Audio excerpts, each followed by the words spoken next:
কি গুরুতর ঘটনা ঘটতে যাচ্ছে সেনাবাহিনীতে, এই প্রসঙ্গটা নিয়ে কথা বলবো।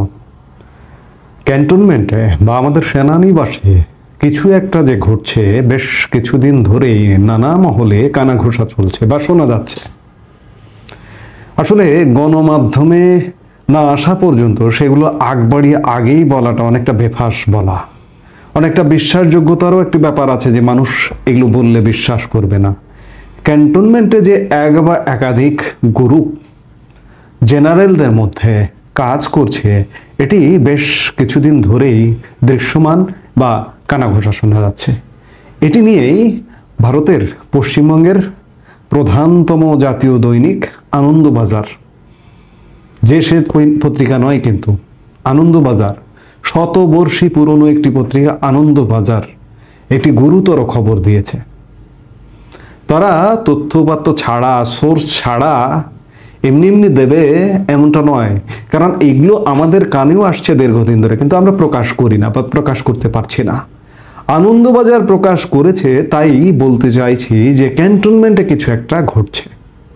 সেটি কি ঘটছে? আনন্দবাজার বলছে যে বাংলাদেশে চলতি পরিস্থিতিতে সে দেশের সেনাবাহিনীর মধ্যে একাধিক মেরু তৈরির খবর আসছে, আর তার জেরে ইসলামিক চরমপন্থীদের মদদে সেখানে কোনো সামরিক অভ্যুত্থান ঘটে কিনা তার দিকে নজর রাখছে ভারত। সূত্রের খবর, কিউএমজি কোয়ার্টার মাস্টার জেনারেল পদে থাকা কট্টর ইসলামী হিসেবে পরিচিত লেফটেন্যান্ট জেনারেল মোহাম্মদ ফাইজুর রহমান সেনাবাহিনীর দখল নিতে সক্রিয় বলে ধারণা তৈরি হয়েছে। সরাসরি নাম প্রকাশ করেছে যে একজন লেফটেন্যান্ট জেনারেল, যিনি কদিন আগে এই সরকার পতনের পরে ডিজিএফআই এর ডিজি হিসেবে দায়িত্ব পেয়েছিলেন। দায়িত্ব পাওয়ার ঠিক কয়েকদিন পরে মেজর জেনারেল থেকে লেফটেন্যান্ট জেনারেল পদে পদোন্নতি পান। তিনি এখন সেনাবাহিনীর কিউএমজি কোয়ার্টার মাস্টার জেনারেল। তিনি গত সপ্তাহে পাক সফরকারী পাকিস্তানি গুপ্তচর সংস্থা আইএসআই এর প্রতিনিধিদের সঙ্গেও বৈঠক করেছেন বলে খবর। অভ্যুত্থানের পরিকল্পনার সমর্থন তিনি সেনারই একটি অংশ থেকে জোগাড় করার চেষ্টা করছেন। বাংলাদেশের গোয়েন্দা শাখার সঙ্গেও তিনি যোগাযোগ রাখছেন বলে জানা যাচ্ছে। অন্যদিকে ভারতের সঙ্গে সুসম্পর্কে চেয়ে বার্তা দিয়েছেন বাংলাদেশের সেনাপ্রধান জেনারেল ওয়াকারুজ্জামান। তিনি এবছরের শুরুতে তার সাক্ষাৎকার প্রথম আলোয় বছরের প্রথম দিন প্রকাশ হয়েছিল। সেই সাক্ষাৎকারে তিনি ভারতের সাথে সুসম্পর্কের কথা বলেছিলেন। ভারতের সেনার প্রধান জেনারেল উপেন্দ্র দ্বিবেদীও সম্প্রতি জানিয়েছেন ঢাকার সঙ্গে নয়াদিল্লির চমৎকার সামরিক সম্পর্ক রয়েছে। সে দেশের রাজনৈতিক পরিস্থিতিতে সামরিক বাহিনী এবং নেতৃত্বের গুরুত্ব এখন যথেষ্ট, যা জানে সাউথ ব্লক। তাই সতর্কতার সঙ্গে এই বিষয়টির দিকে নজর রাখা হয়েছে। কূটনৈতিক মহলের খবর, এই মুহূর্তে দেশের ভেতরে বেশ কিছুটা চাপে রয়েছেন সেনাপ্রধান। তিনি মধ্যবর্তী অবস্থান নিয়ে ভারসাম্যের পথেই হাঁটছেন, কিন্তু সেনার ভিতরে তার বিরোধী গোষ্ঠী শক্তিশালী হয়ে উঠছে। কূটনৈতিক সূত্রের খবর, লেফটেন্যান্ট জেনারেল মোহাম্মদ ফাইজুর রহমান জামায়াতে ইসলামের কট্টর সমর্থক বলে পরিচিত। জামায়াতপন্থী অফিসার এবং সেনাদের অনেক সময়ই পাশে থেকেছেন। পাকিস্তানের আইএসআই এর মধ্যেও তার মিত্র রয়েছে বলে খবর।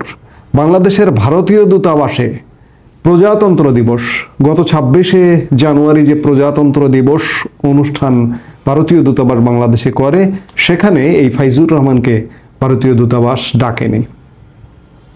অর্থাৎ জেনারেল ওয়াকার মধ্যপন্থা অবলম্বন করছেন। জেনারেল ওয়াকারকে আসলে অনেকেই ভুল বুঝেছেন বা তাকেই ভিলেন ভাবছেন, তাকেই মীর জাফর ভেবেছেন, কিন্তু জেনারেল ওয়াকারুজ্জামান আসলে সেনাবাহিনীর মধ্যে নানা রকম চাপের মধ্যে আছেন।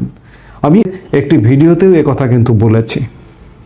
সেই জায়গায় জেনারেল ওয়াকারুজ্জামানের অফিসে, তার দপ্তরে এখনো পর্যন্ত বঙ্গবন্ধুর প্রতিকৃতি শোভা পাচ্ছে।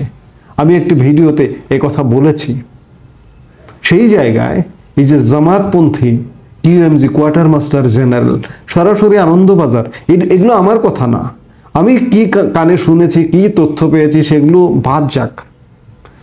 আমাদের এই উপমহাদেশের অত্যন্ত প্রাচীন সুপ্রাচীন একটি গণমাধ্যম আনন্দবাজার পত্রিকা এমনটা খবর দিয়েছে, তাদের সোর্স দিয়ে এই খবর পেয়ে খবরটা দিয়েছে। অর্থাৎ সেনাবাহিনীতে বা ক্যান্টনমেন্টে একটা বিশেষ কিছু ঘটনা ঘটছে। সেনাবাহিনীকে পুরোপুরি জামাত কি দখল করে ফেলবে? জামাত দখল করে বাংলাদেশ কি তালেবান রাষ্ট্র কায়েম হবে? সেই পথেই যাবে? নাকি যে ওয়াকারুজ্জামান, যে জেনারেল ওয়াকারুজ্জামান প্রধানমন্ত্রী শেখ হাসিনাকে নিরাপদে ভারতে পৌঁছে দিয়ে এসেছিলেন, শেখ হাসিনা ফিরে আসবে, ফিরে আসবার প্রেক্ষাপট তৈরি হবে? এই মুহূর্তে আসলে কিছুই বলা যাচ্ছে না। টান টান একটা উত্তেজনা চলছে। সেই উত্তেজনার ফল কি হয় সেটি দেখবার জন্য আমাদের আরো কিছুদিন অপেক্ষা করতে হবে নিশ্চয়ই। এই মুহূর্তে এখনো বলছি যে ভেতরে ভেতরে চেষ্টা চলছে। এই যে কিউএমজি ফাইজুর রহমান, তিনি অন্যান্য জেনারেলদের সমর্থন আদায় করবার চেষ্টা করছেন, বিভিন্ন পর্যায়ের কর্মকর্তাদের সমর্থন আদায়ের চেষ্টা করছেন এবং ওয়াকারুজ্জামানকে সরিয়ে দেবার চেষ্টা করছেন।